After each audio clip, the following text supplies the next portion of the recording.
Chinnatekur bus ప్రమాదంలో కాలిపోయిన వాళ్ళు మాంసపు ముద్దల మాదిరిగా మిగిలిపోయారు. ఎవరి దేహం ఎవరిదో, ఎవరి శవాన్ని ఎలా గుర్తించాలో అర్థం కాని పరిస్థితి ఏర్పడింది. మొత్తం 19 మంది బస్సులో కాలి బూడిదైపోతే శివశంకర్ ఎవరైతే ఉన్నారో బస్సు ఢీకొట్టడం వల్ల బైక్ పై వెళ్తూ చనిపోయిన వ్యక్తి ఉన్నాడో బైకర్ శివశంకర్ డెడ్ బాడీ ఒక్కటి మాత్రమే అలా స్పష్టంగా కనిపిస్తుంది. మిగతా 19 మంది మృతదేహాల్ని గుర్తుపట్టలేని పరిస్థితి ఉంది.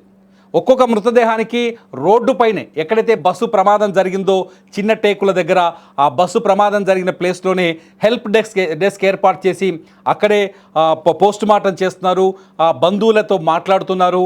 అట్లాగే DNA శాంపిల్స్ కూడా అక్కడే తీసుకుంటున్నారు. ప్రస్తుతం చిన్న టేకుల నుంచి ఏదైతే బస్సు ప్రమాదం జరిగిందో ఆ చిన్న టేకుల నుంచి మా ప్రతినిధి కిరణ్ మనకు లైవ్లో అందుబాటులో ఉన్నారు. కిరణ్తో మాట్లాడదాం. అసలు డెడ్ బాడీస్ అప్పచెప్పడానికి ఎంత సమయం పడుతుంది, ఇంకా ఈ ప్రాసెస్ అంతా పూర్తి అయ్యడానికి ఎంత సమయం పడుతుందనే విషయాన్ని తెలుసుకుందాం. కిరణ్, సిచ్యువేషన్ ఏంటి? మృతదేహాల గుర్తింపు ఎంతవరకు వచ్చింది? ఎటువంటి టెస్టులు చేస్తున్నారు? బంధువులు ఏం మాట్లాడుతున్నారు? హైదరాబాద్ బెంగళూరు హైవే జాతీయ రహదారి పైన జరిగిన బస్సు ఘటనలో అయితే దాదాపుగా 19 మృతదేహాలు అయితే వెలికి తీయడం జరిగింది. 19 మృతదేహాలు కూడా ఇక్కడే నేషనల్ హైవే రోడ్ లోనే టెంట్ వేసి ఆ మృతదేహాలన్నీ మొత్తం సపరేట్ అయితే చేయడం జరిగింది. మృతదేహాలకు కూడా కొన్ని గుర్తించిన మృతదేహాలని వాళ్ళు టీ టెంపర్లు వేసి మొత్తం మీద సపరేట్ అయితే చేయడం జరిగింది. కొందరు బంధువులు ఏదైతే బంధువులు ఉన్నారో ఆ బంధువులు వాళ్ళ నగలు చూసి కూడా కొంచెం గుర్తింపు అయితే చేస్తున్నారు. లేడీస్ నగలు కానీ గాజులు కానీ ఆ బంధువులకి అవి సింథటిక్ ఏమన్నా అవి వాళ్ళ వేసుకునే శరీరంలో ఉండేటివి కూడా బంధువులకు చూపించి మీ బంధువులు వీళ్ళేనా అని చెప్పేసి కొన్ని ఐడెంటిఫై చేశారు. కానీ మిగతా వాళ్ళు అయితే ఐడెంటిఫికేషన్ చేయట్లేదు. అన్ని కూడా ఇప్పుడు ఇక్కడ నుండి బాడీస్ కూడా కర్నూలు ప్రభుత్వ ఆసుపత్రికి అయితే తరలించే ప్రయత్నం అయితే చేస్తున్నారు. మొత్తం 19 బాడీలు కూడా DNA టెస్ట్ బంధువులకి అప్పచెప్పడం జరుగుతుందని చెప్పేసి తెలుస్తుంది. చేస్తే ఎన్ని రోజుల సమయం పట్టే అవకాశం ఉంది DNA రిపోర్ట్ రావడానికి? ఎంత సమయంలో మృతదేహాలను తిరిగి వాళ్ళ బంధువులకి అప్పజెప్పే అవకాశం ఉంది ఒకవేళ DNA టెస్టుల ద్వారానే ఆ మృతదేహాన్ని గుర్తించాల్సి వస్తే?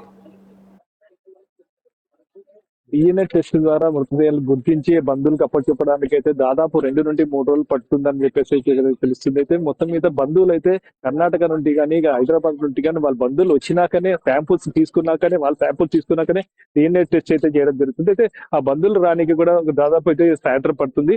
ఈ సాయంత్రం DNA టెస్ట్ తీసుకున్నాక రేపు ప్రారంభించిన టెస్టులు ఇంకా 2 రోజులు అయితే 3 రోజులు అయితే పట్టొచ్చని చెప్పేసి తెలుస్తుంది.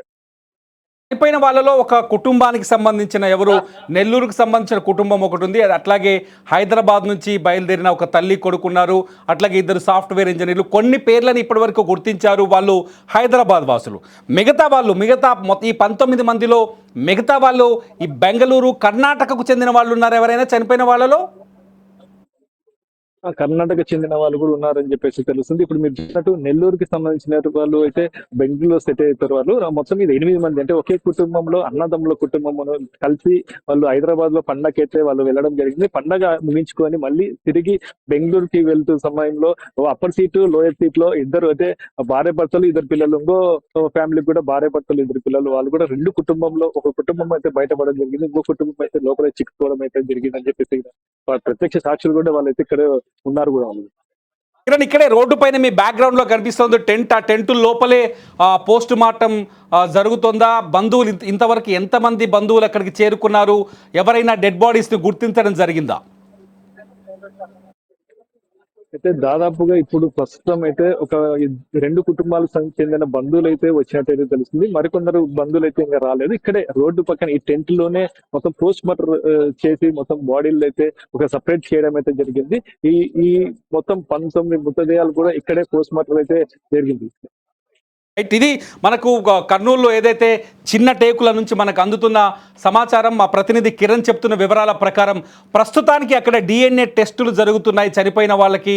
అంటే మాంసపు ముద్దల్లా మారిపోయిన డెడ్ బాడీని గుర్తించే పరిస్థితి అక్కడ ప్రక్రియ మొదలైంది. దాదాపు ఎవరు కూడా కాలిపోయిన వాళ్ళంతా ముఖాలు కూడా గుర్తించలేని స్థితిలో కాలిపోయారు. వాళ్ళ దుస్తులన్నీ కాలిపోయాయి, ఆ తల వెంట్రుకలు కాలిపోయి ఉన్నాయి, వాళ్ళ మెడపైన ఆర్నమెంట్స్ ఉంటే వాటి ద్వారా కొందరిని, చేతులకున్న గాజుల ద్వారా కొందరిని, లేదంటే కొన్ని వాళ్ళ పర్సనాలిటీ ఆధారంగా మరికొందరిని గుర్తించే ప్రయత్నం చేస్తున్నారు. అయితే ఎవరు డెడ్ బాడీ ఏది అనేది ఐడెంటిఫై చేయడం ఇప్పుడు కష్టంగానే కనిపిస్తోంది. కాబట్టి పూర్తి స్థాయిలో డెడ్ బాడీలు తారుమారు కాకుండా బంధువులకు ఎటువంటి చివరి దుఃఖాన్ని శోకాన్ని మిగలించకుండా డెడ్ బాడీతో ఇబ్బంది కలగకుండా ప్రతి ఒక్కరికి డిఎన్ఏ టెస్టులు చేసిన తర్వాతే ఆ మృతదేహాల్ని అప్పగించాలని అక్కడున్న అధికారులు పోలీసులు నిర్ణయించినట్టుగా తెలుస్తోంది. ప్రస్తుతం చిన్నటేకుల ఎక్కడైతే బస్సు ప్రమాదం జరిగిందో బస్సు ప్రమాదం జరిగిన ప్రాంతంలోనే అదే రోడ్డు పైన డిఎన్ఏ టెస్టులు అట్లాగే పోస్ట్ మార్టం ప్రక్రియ కొనసాగుతోంది. ఆ తర్వాత ఆ మృతదేహాలని బస్తాల్లో కట్టి ఆ తర్వాత దాన్ని కర్నూలు ప్రభుత్వ ఆసుపత్రి మార్చుడికి తరలించే ప్రక్రియ జరుగుతుందని చెబుతున్నారు. ఇప్పటి వరకు చనిపోయిన వాళ్ళ బంధువుల్లో 1-2 కుటుంబాలు మాత్రమే అక్కడికి చేరుకున్నాయి. మరికొన్ని కుటుంబాలు మొత్తం 19 మంది చనిపోయారు. ఈ 19 మందికి సంబంధించిన వాళ్ళలో కొందరు కర్ణాటకకు సంబంధించిన వాళ్ళు ఉన్నారు.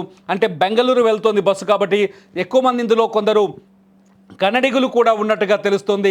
కర్ణాటకకు చెందిన వాళ్ళ కుటుంబ సభ్యులను కూడా ఐడెంటిఫై చేస్తున్నారు. వాళ్ళని కూడా పిలిపించే ప్రయత్నం జరుగుతుంది.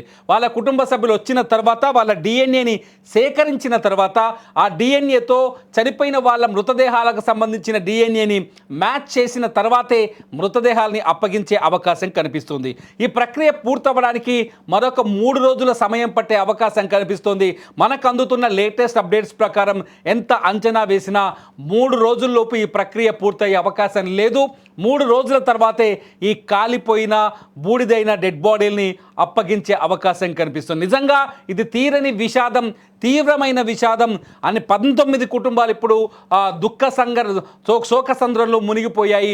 దుఃఖంతో ఆ కుటుంబాలన్నీ విషాదంలో మునిగిపోయాయి. వాళ్ళకి ఎంత నివాళి చెప్పినా ఎంత సానుభూతి అందించినా వాళ్ళ దుఃఖాన్ని ఓదార్చలేని పరిస్థితి నెలకొంది.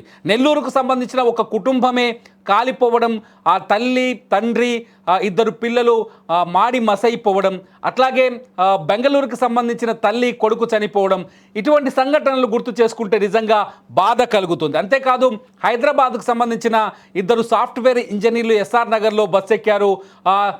సాఫ్ట్వేర్ అమ్మాయిలు ఇద్దరు కూడా ప్రాణాలు కోల్పోయినట్టుగా తెలుస్తుంది. ఇలా మరణించిన వాళ్ళ ఫ్యామిలీస్ ఇప్పుడిప్పుడే కర్నూలు వైపు పయనమయ్యాయి. వాళ్ళు అక్కడికి చేరుకుంటున్నారు. డిఎన్ఏ టెస్టుల తర్వాతే మృతదేహాలని బంధువులకు అప్పజెప్పుతారని అర్థమవుతోంది. ఇది ప్రస్తుతానికి అప్డేట్ సమాచారం కర్నూలు బస్సు ప్రమాదం పైన. అప్డేట్స్ కోసం చూస్తూనే ఉండండి సుమన్ టీవీ.